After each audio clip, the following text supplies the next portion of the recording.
apa yang pernah dibuat akan dibuat lagi. Tak ada sesuatu yang baru di bawah matahari. Demikianlah berulang kali kita mengalami konflik seperti yang pernah terjadi sebelumnya. Dalam sebuah kisah yang sudah familiar, sebuah negeri yang kecil yang didominasi oleh agama diserang dan dengan cepat dikuasai oleh tentara yang modern dan begitu kuat. Para penguasa tersebut membawa sistem pemerintahan, budaya, dan agama yang lebih maju. Tetapi beberapa ekstremis agama sering membuat perlawanan terhadap penguasa-penguasa. Dan di bawah ancaman perang lebih maju, para ekstremis agama setuju untuk menjaga kaum radikal di bawah kendali. Dan mulailah keadaan tidak nyaman. Itulah Yudea yang super power adalah Romawi. Dan dalam minggu sebelum Paskah tahun 32 Masehi, datanglah seorang pemimpin karismatik yang lain di wilayah Yudea. Ini merupakan ancaman baik kepada Pilatus, gubernur Romawi, dan Kayafas, pemimpin agama. Pemimpin karismatik tersebut datang dari Nazaret. Mereka menyebutnya Yesus. Apa yang tidak dimengerti oleh Pilatus? Dan mungkin Kayafas hanya menduga Yesus tidak ada niatan untuk menentang Romawi. Ia hanya menjanjikan kemerdekaan yang lebih bermakna. Hal pertama yang saya pelajari sebagai gubernur Yudea, seperti dimanapun aku melayani kerajaan Roma, dimanapun engkau pergi, informasi adalah untuk dijual. Aku sudah tahu kalau Yesus datang ke Yerusalem sepanjang hari sebelum dia tiba. Bisa saja aku menghentikannya, tapi nampaknya dia bukan menjadi ancaman seperti yang Kayafas pikirkan. Dia menakutkan bagi Kayafas, tetapi Yesus bukan Barabas yang lain. Sangat jelas terlihat ia tidak mengumpulkan senjata maupun preman. Tahukah engkau apa yang aku pikirkan? Aku berpikir kalau dia lebih menebar ancaman bagi orang Farisi daripada orang-orang Romawi. Pilatus memperingatkan. Ia tahu kalau Yesus punya tujuan untuk menggulingkan Roma. Kesepakatan kami adalah, jika aku dapat mengendalikan rakyat, Roma tak akan menggempur ke Allah. Aku adalah imam besar. Aku memutuskan apa yang Allah inginkan. Bukan yang diinginkan beberapa pedagang yang menyangka dia adalah rabi. Jika aku tidak menghentikan dia, Pilatus menghentikannya. Aku tak bisa membiarkan seorang Yesus membahayakan seluruh bangsa. Tentara Roma akan menghancurkan Ka'bah, dan tak seorang pun mampu membangunnya kembali. Raja Yudea, Yesus hanyalah raja untuk kuil-kuil.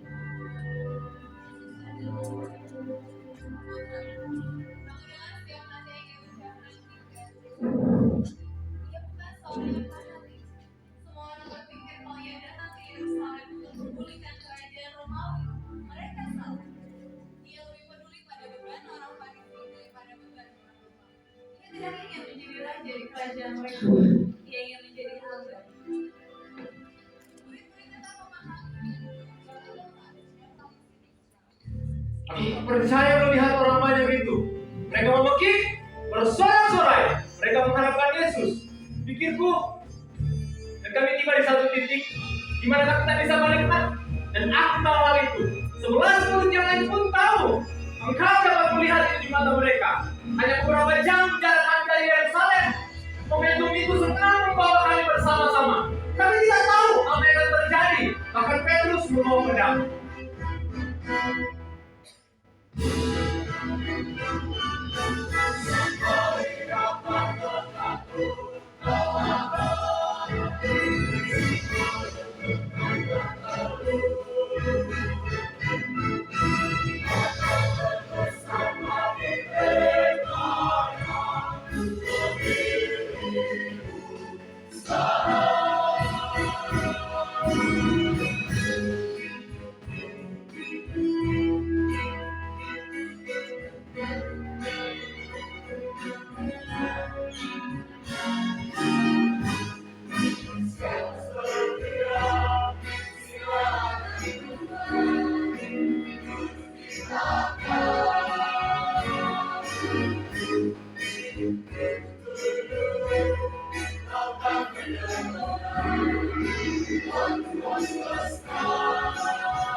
Mempunyai rencana. Masalahnya adalah manusia mempunyai rencananya sendiri. Pilatus berencana untuk tetap memerintah di Yudea. Kayafas berencana untuk menetapkan kekuasaannya di Yerusalem. Rencana para murid adalah untuk memerintah bersama Yesus dalam kerajaannya. Orang-orang Yudea tidak mempunyai rencana. Mereka hanya haus merindukan Mesias mereka. Tapi dulu seketika, semua keraguan dan ketakutan memudar, berubah menjadi sorak-sorai orang banyak. Ini yang telah kami nantikan. Masakah terperdaya? Mereka harus ditenangkan. Mereka menggoncang Romawi. Aku tak pernah mengatakan seperti itu. Aku tak pernah saudara kayak gitu mengenalnya. Andai kata Yerusalem benar-benar mengenal dia, pasti mereka mampu jadi dia dengan puji yang mereka sejati. Aku tak percaya melihat orang banyak itu. Mereka memuji, bersorak-sorai. Mereka mengharapkan Yesus. Pikirku, mungkin akhirnya mereka mengerti. Mungkin keselamatan kami telah dekat. Mungkin inilah saatnya.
semua hal yang kudengar tentang dia membuatku percaya bahwa ia tahu apa yang ia lakukan. Dia cerdas politik. Seharusnya ia tahu bahwa ia telah melintasi garis. Bertentangan dengan Sanhedrin tak dapat dihindari. Begitu dia kembali ke Yerusalem dan dia tahu hal itu. Dengan kembali ke Yerusalem, berarti Yesus tidak mengerti dengan apa yang ia lakukan itu. Kami tidak mengutuk dia. Dia mengutuk dirinya sendiri dengan kata-katanya. Dia menajiskan bait Allah dengan kekerasan ketika menyerang para penukar uang. Dia menentang Sabat dengan menyembuhkan orang dan memanen. Dan ia mengajar orang untuk menyepelekan kami orang-orang Farisi. Allah memberi tanggung jawab pada kami atas bangsa yang jahili. Kami yang mengurus bait Allah. Yesus bukan raja kami, Kaisarlah raja kami. Ia tak akan menggulingkan kami. Aku sangsi apakah itu pernah muncul dalam pikirannya. Munafik, dia membuat manusia melawan pemimpinnya. Dan dengan begitu berani ia mengadakan jamuan Paskah bersama para pengikutnya. Mungkin saja ia sampaikan sesuatu pada mereka, atau menyusun rencana bagaimana menyelamatkan diri ketika pemberontakan terjadi.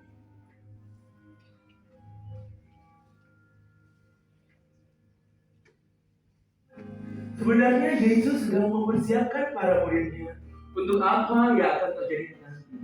Sementara mereka ingin tahu tentang siapa yang akan paling berkuasa dalam kerajaannya. Yesus, Putra Allah, membasuh kaki mereka sebagai seorang hamba. Anak Allah menjadi seorang hamba. Ia tidak untuk keselamatan. Ia adalah domba Paskah, korban yang menyediakan keselamatan. Yesus tahu bahwa ia akan mati sebagai korban untuk semua orang. Murid-murid, Sanhedrin, Pilatus, bahkan saudara, murid-murid tidak bisa mengerti. Kita bisa memaklumi mereka. Tetapi saat ini, kita duduk di hadiratnya dengan penuh kesadaran tentang apa yang ia rindukan dan apa yang ia lakukan. Pada 2000 tahun yang lalu, Yesus tahu apa yang terjadi di ruangan itu akan berdampak kepada saudara hari ini. Saat ini, di mana kita merayakan Paskah terakhir, di mana darah anak domba Allah dibubuhkan di pintu bagi kita. Kau rendah hati, kau lembut hati, indahnya juga bumi itu. Kami yang hamba, kami yang lapar, lemah tak layak membutuhkan, tapi Engkau layakkan kami untuk bersekutu di meja-Mu. Engkau layani dan Engkau rimbakan di sini dengan Engkau yang terbaris. Allah layani manusia di meja-Mu.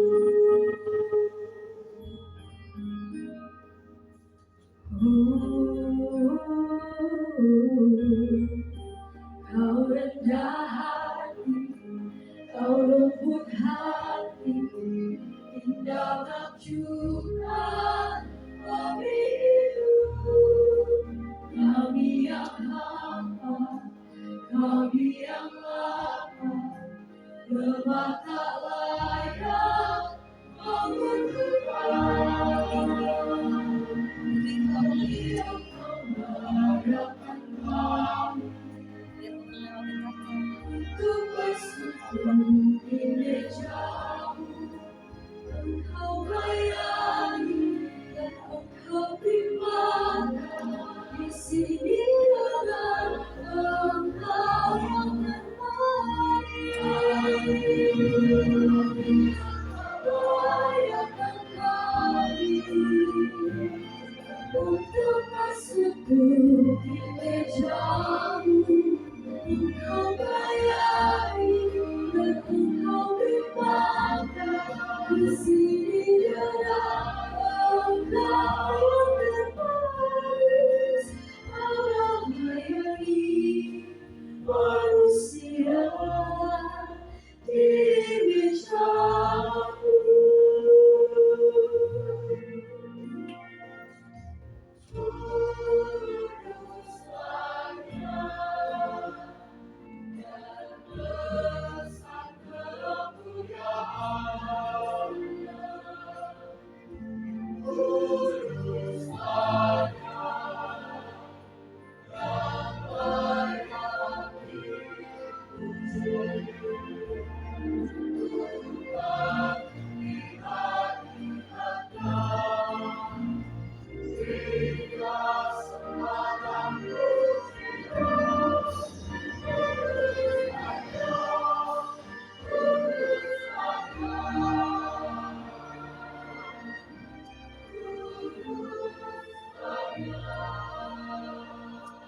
Dan ketika mereka sedang makan, Yesus mengambil roti, mengucap berkat, memecah-mecahkannya, lalu memberikannya kepada mereka dan berkata, ambillah, makanlah, inilah tubuhku.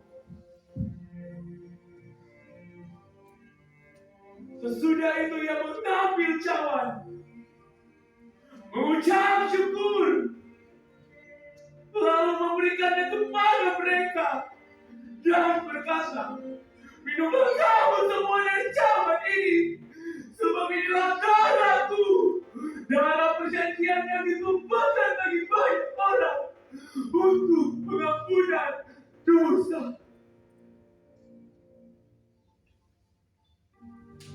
Aku tidak pikir kalau ini semua karena ia terlalu percaya pada orang lain. Nampaknya ia begitu realistis tentang manusia. Ia tahu apa yang ada dalam hati mereka. Ia tahu motivasi mereka, harapan mereka, impian mereka. Ia pun mengerti kecemburuan mereka dan kelemahan mereka. Maka ketika salah seorang dari murid-muridnya mengkhianati dia, aku sangat heran. Tapi setahuku, ia biasa-biasa saja. Saat makan malam, Yesus memberitahu Yudas bahwa ia akan menjadi pengkhianat. Yudas pergi, seolah-olah semua bergulir di luar kendali. Kami pergi ke Getsemani setelah perjamuan Paskah. Yesus mengajak Yakobus, Yohanes, serta Petrus ke tempat khusus untuk berdoa dan meninggalkan kami yang tetap berjaga. 2 kali Yesus kembali dan menjumpai mereka sedang tertidur. Di kali kedua itu, kami mendengar suara orang banyak datang. Dan coba tebak, itu adalah Yudas yang memimpin sekelompok pencari Allah. Ada Yudas di sana. Nah, inilah bagian di mana seharusnya aku berkata, kini jelas semuanya. Tapi itu tidak terucap. Apakah Yudas lakukan itu karena uang? Apa karena kuasa? Atau karena cemburu? Ia selalu ingin menjadi yang terpenting dalam.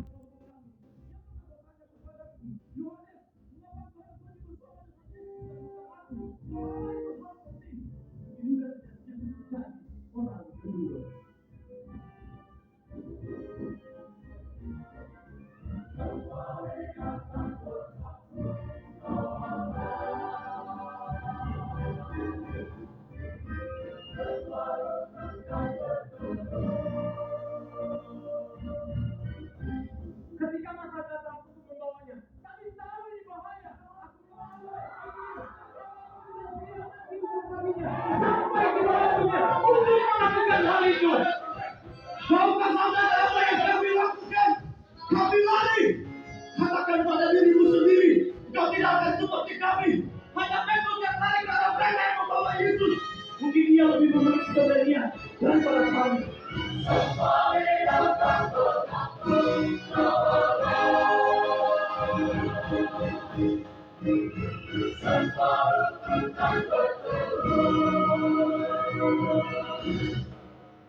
Ketika kita tidak setia, Yesus tetap setia. Pada malam Yesus ditangkap, ia ditinggalkan oleh semua pengikutnya. Bukannya menghindar, Yesus malah menetapkan langkahnya ke salib.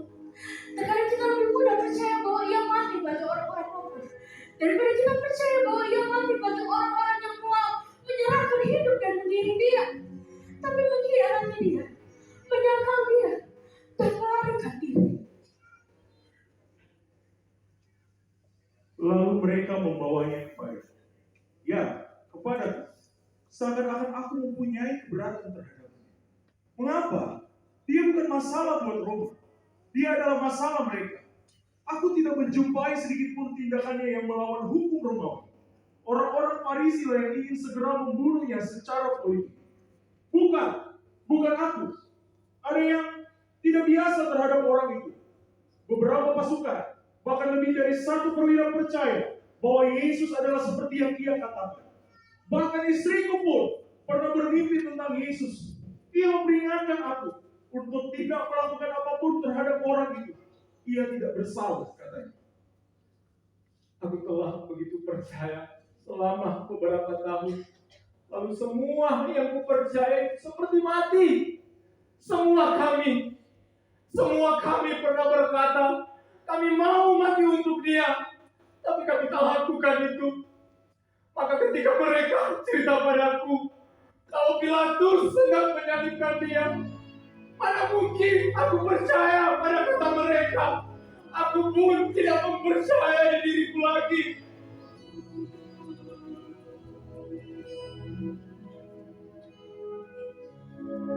Kasih yang menyembuhkan hati, yang memenuhi tuntutanku, kasih yang tiada ku pahami, kasih ilahi.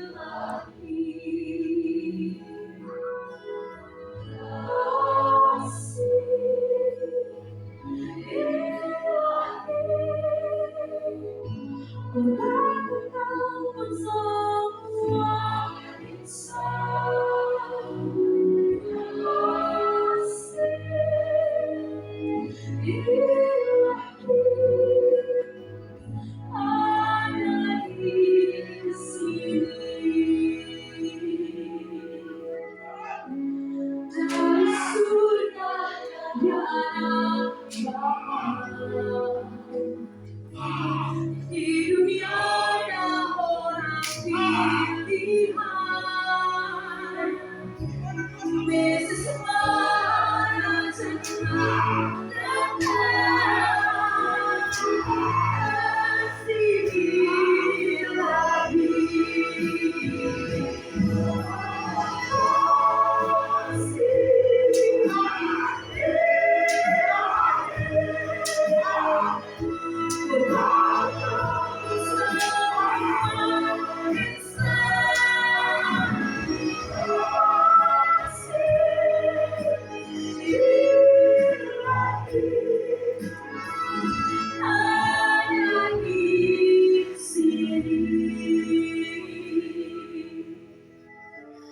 Kasih yang bayar harga dosa, kasih yang sucikan dari dalam, menghadapkan untuk kembali di sini,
Tidak, aku tidak mempunyai kekuatan untuk cari tahu tentang apa yang telah terjadi atas Yesus. Ketika aku melihat dia, terlalu banyak yang harus dia tanggung. Apa dia mau bicara padaku? Apa dia melihatku? Tahukah saudara apa yang dia lakukan? Ia minta aku merawat ibunya. dan Yesus mati.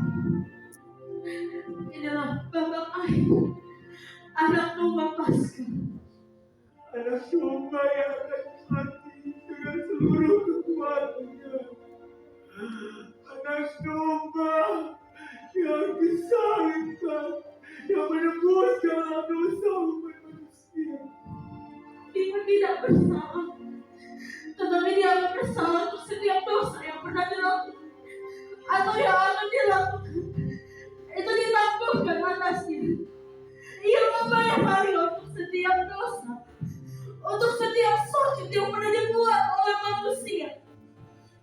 Tuhan berharga untuk dibayar.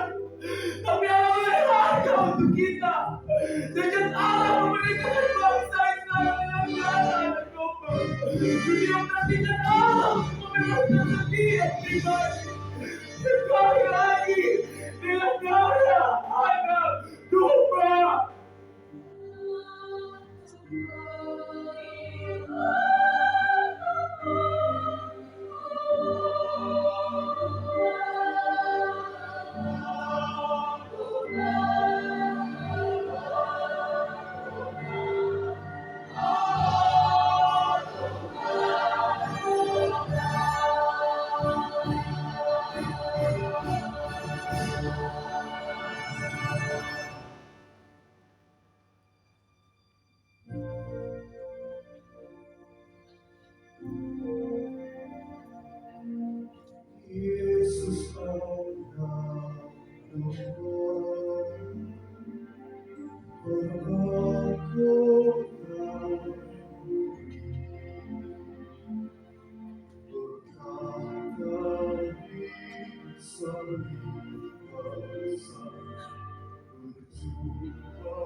Sebenarnya saya terkejut kalau dia masih hidup sampai dia ke Golgota.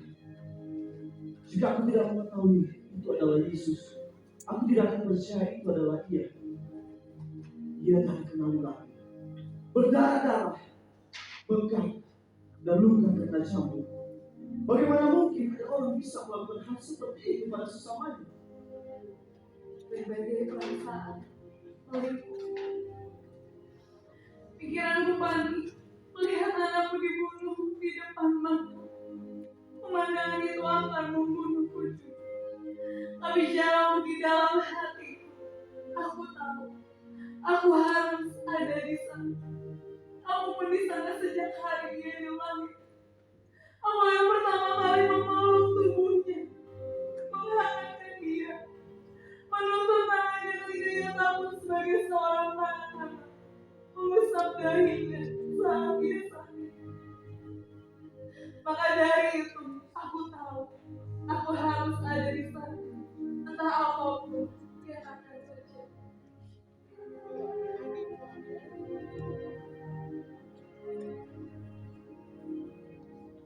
Ingat waktu dia mati dengan cara disalibkan untuk membebaskan orang dosa. Kau cerita yang sebenarnya, ku bisa cerita tentang jalan yang bawa dia tunjukkan. Tapi ku tak tahu mengapa dia mengasihiku. Tapi ku tidak sama lagi. Dia ubahku sejak dia jadi segalanya buatku. Lebih dari cinta, lebih dari kata, dan sejarah dia adalah nafasku, lepas hausku, tanah tumpuan kakiku, dan segalanya, segalanya buatku.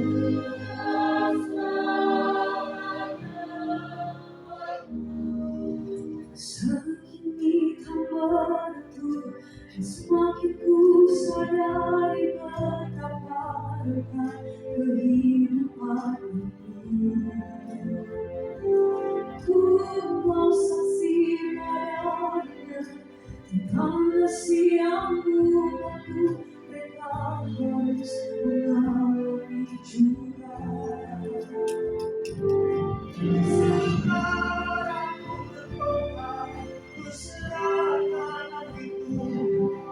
Hidup bagi Yesus, biar orang yang berkati bawahnya segalanya.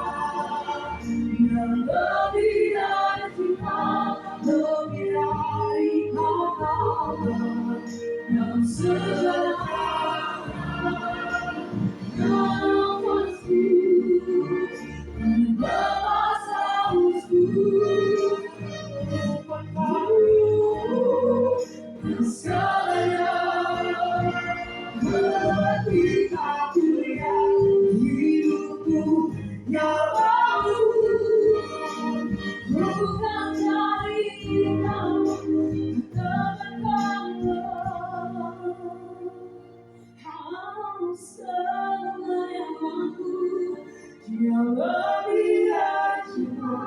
lebih dari kata dalam sejarah.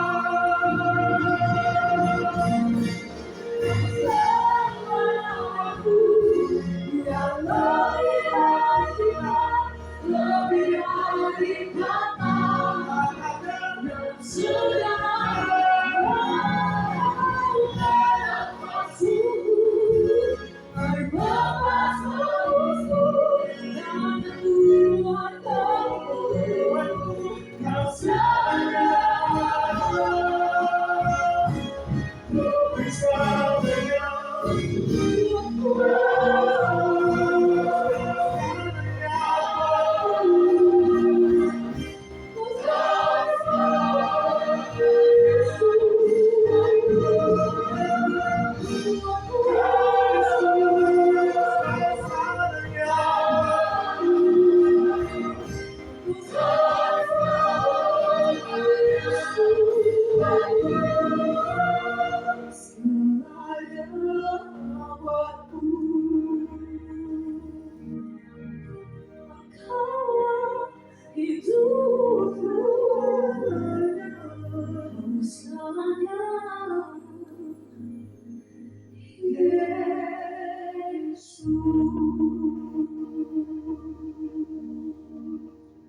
Kayafas ingin para serdadu menjaga kubur setiap hari. Ia menebarkan rumor tentang para pengikut Yesus yang berencana mencuri mayat Yesus. Menurutku, ia benar-benar takut kalau Yesus akan bangkit dari kematian. Pada hari kedua, sahabat begitu. Dengan matinya Yesus, semua begitu tenang. Dan wewenang kami dihormati lagi. Tetap sama, Yesus tidak juga ada di belakang kami. Tidak, tapi dalam waktu 2 hari, kami akan buktikan kalau Dia adalah penipu.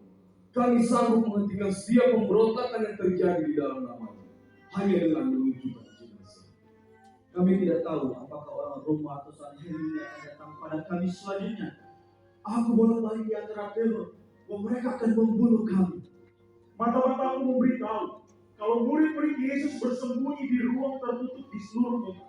Mereka tidak punya semangat. Kalah, mereka tidak tahu harus lari atau bersembunyi. Aku tidak lagi ditakuti mereka. Mereka bukanlah orang yang datang pada Yesus karena uang atau pengaruh. Dengan kematiannya, mereka tidak tertarik pada sebuah tipuan yang mungkin akan berakibat pada kematian mereka. Mereka berkemas untuk kembali ke hidup lama mereka. Kalau aku mengerjakan tugasku dengan baik, Roma tidak akan mendengar nama Yesus lagi.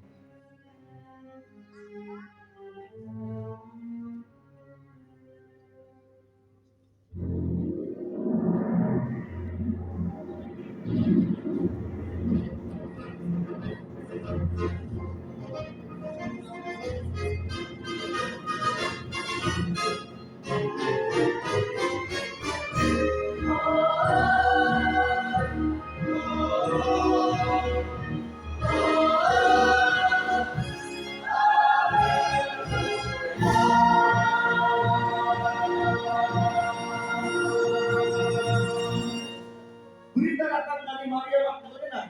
Kubur telah kosong. Semula mereka pikir tentara Roma yang telah mengambil tubuhnya. Kemudian mereka melihat malaikat-malaikat di kubur itu dan para saudara telah pergi. Aku datang pada Petrus dan kami berdua lari ke arah kubur itu.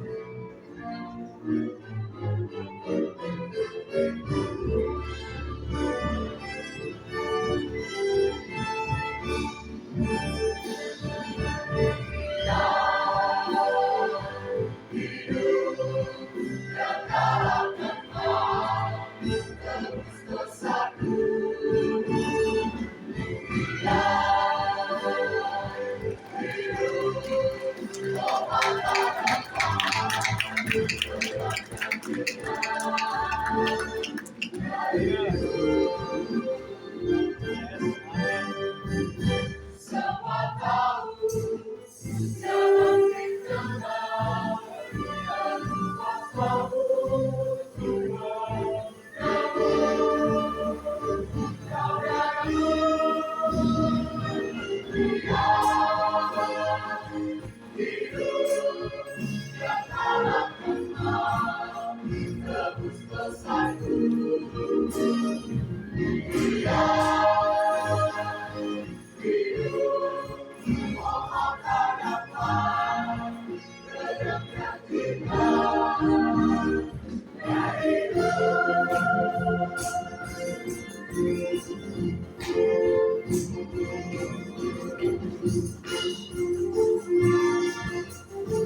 Haleluya tidak hidup, yang mahal tahu. Haleluya tidak hidup, Tuhan jiwaku, kuataku dalam kekuatanmu, bangkit puji Dia. Yesus Kristus hidup, haleluya Dia hidup, yang mata akan bau. Haleluya Dia hidup, Tuhan jiwaku, dalam kekuatanmu, bangkit puji Dia, bangkit puji Dia, bangkit puji Dia. Puji Dia.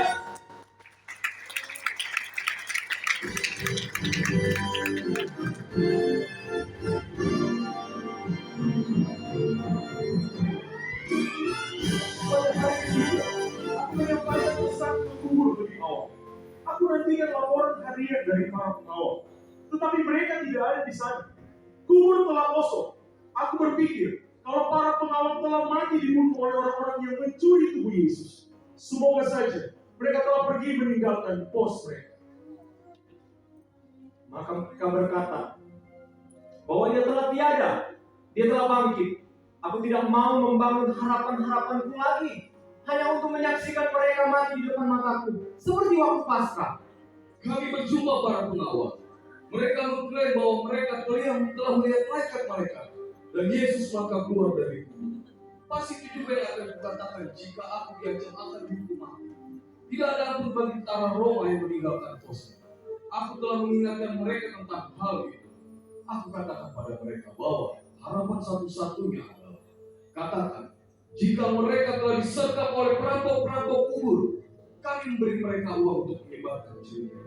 Dan aku mendatangi Pilatus demi kepentingan mereka. Ada rumor kalau Yesus telah menampakkan diri kepada beberapa orang setelah kubur itu didapati telah kosong. Tapi yang mengubah duniaku adalah ketika Dia menampakkan diri kepadaku. Beberapa dari kami bersembunyi di sebuah ruang, memohon petunjuk Allah tentang apa yang harus kami buat. Lalu Yesus datang di ruang yang terkunci itu, bukan hantu, tapi seorang dengan tubuh fisik yang nyata. Seketika aku berubah, tapi Thomas tak ada sama. Yohanes seperti baru saja melihat hantu. Ia yakin kalau telah melihat Tuhan. Tapi kalau aku tidak melihat dan merasakan bekas batu di tangannya dan menjamah luka di lambungnya, aku tidak akan percaya. Thomas perlu melihat secara fisik. Aku tidak bisa menyalahkannya. Itu sebelum aku melihat Yesus hidup, di mana imanku berubah drastis. Sudah 2 kali minggu teman-temanku meyakini jika memang Dia, aku akan tahu. Lalu sementara kami makan malam bersama, aku dengar suara yang begitu akrab, damai sejahtera menyertaimu. Sebelum aku berbalik, aku tahu hanya ada satu orang yang seperti ini. Itulah Dia. Ada lubang luka di lambungnya. Lalu ia percaya. Pengharapanku tidak akan meninggalkanku. Hanya imanku yang telah mati, tapi kini telah bangkit dari kubur. Yesus hidup, aku percaya Tuhanku dan Allahku.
Hanya beberapa minggu sebelumnya, 11 orang itu menangis di ruang tertutup, sangat takut untuk keluar.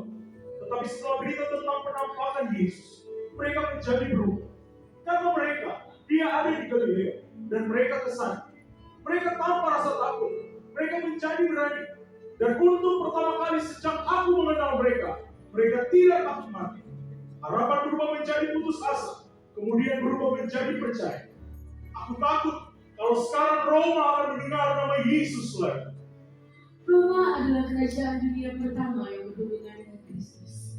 Dan Roma pula lah yang pertama kali menjadi orang Kristen.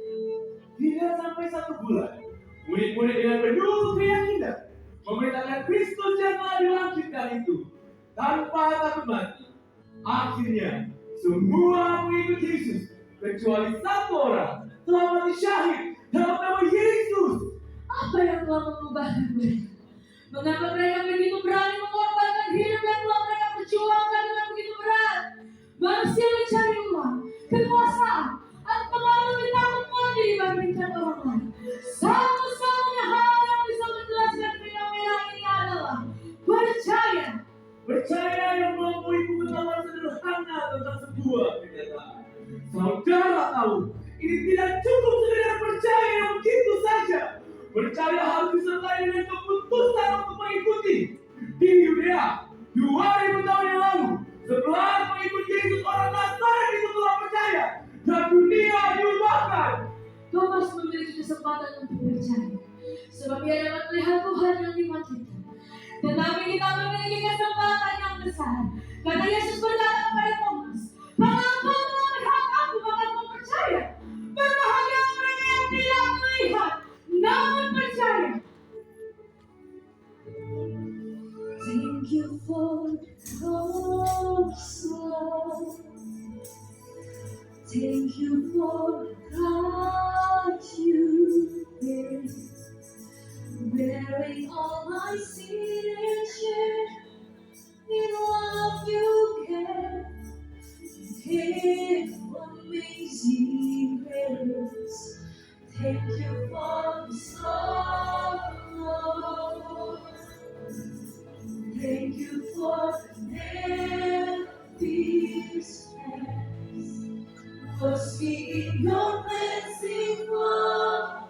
Now all I know, your forgiveness and grace.